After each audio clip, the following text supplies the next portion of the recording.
Bank Indonesia melaporkan utang luar negeri Indonesia pada kuartal 1 tahun 2025 mencapai 430,4 miliar US dollar, lebih dari 7.100 triliun rupiah. Angka ini tumbuh 6,4% secara tahunan. Utang luar negeri pemerintah naik 7,6% menjadi 206,9 miliar US dollar atau 3.413 triliun rupiah. Utang tersebut didominasi dari penerbitan surat utang untuk membiayai anggaran. Sementara itu, utang luar negeri swasta turun 1,2% menjadi 195,5 miliar atau 3.225 triliun rupiah. Sektor penyumbang utang luar negeri swasta terbesar adalah industri pengolahan, jasa keuangan, dan asuransi, listrik dan gas serta pertambangan. Struktur utang luar negeri Indonesia dinilai masih sehat dengan rasio terhadap PDB sebesar 30,6%. Sebanyak 84,7% diantaranya merupakan utang jangka panjang.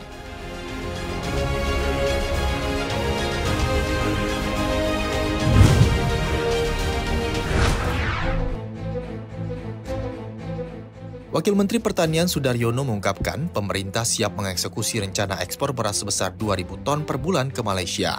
Pembahasan dengan pihak negeri jiran sudah dilakukan baik oleh Menteri Pertanian Indonesia maupun mitra usaha swasta yang akan menjalankan eksekusi di lapangan. RI berada dalam kondisi surplus beras dengan produksi nasional diproyeksi mencapai 34,6 juta ton pada 2025 atau tumbuh 4,8% dibandingkan tahun lalu.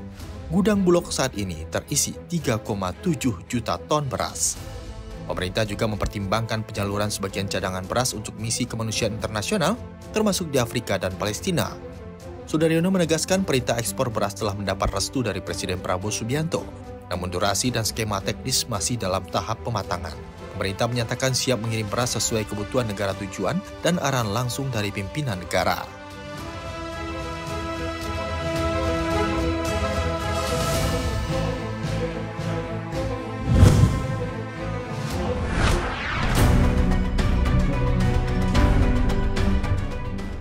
Pemerintah menyiapkan rencana besar adopsi digital di era Presiden Prabowo Subianto. Seluruh warga Indonesia dirancangkan memiliki identitas digital tunggal melalui pemanfaatan kecerdasan buatan atau Artificial Intelligence atau AI.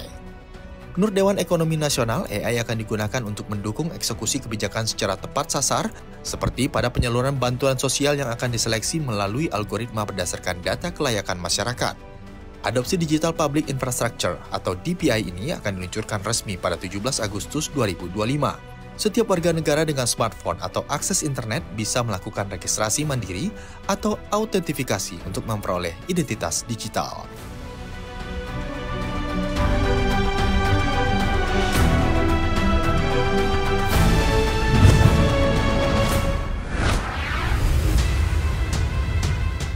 Indonesia mengalami kelangkaan stok kelapa akibat meningkatnya permintaan ekspor ke China.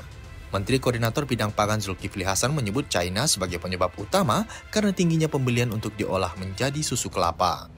Tren baru di China yang menggantikan susu dengan santan kelapa dalam kopi memicu mahalnya harga kelapa di dalam negeri. Industri domestik terdampak dan terpaksa mengurangi tenaga kerja akibat kelangkaan bahan baku. Kementerian Perindustrian mengusulkan moratorium ekspor kelapa bulat selama 3 hingga 6 bulan untuk menstabilkan pasokan dalam negeri.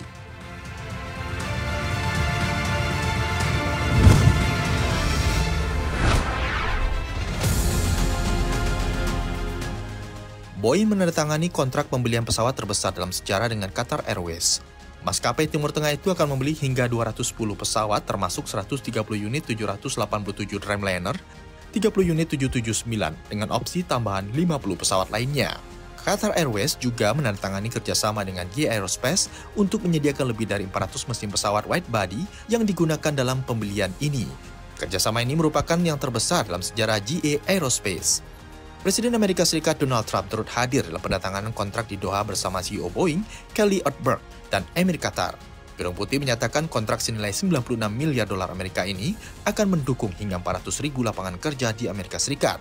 Namun sorotan publik tertuju pada Trump yang menerima hadiah Jet 747 mewah dari Qatar untuk dipergunakan sebagai pesawat Air Force One yang baru. Keputusan itu menuai kritik dari Partai Demokrat dan sebagian politisi Republik yang menilainya bermasalah secara konstitusional.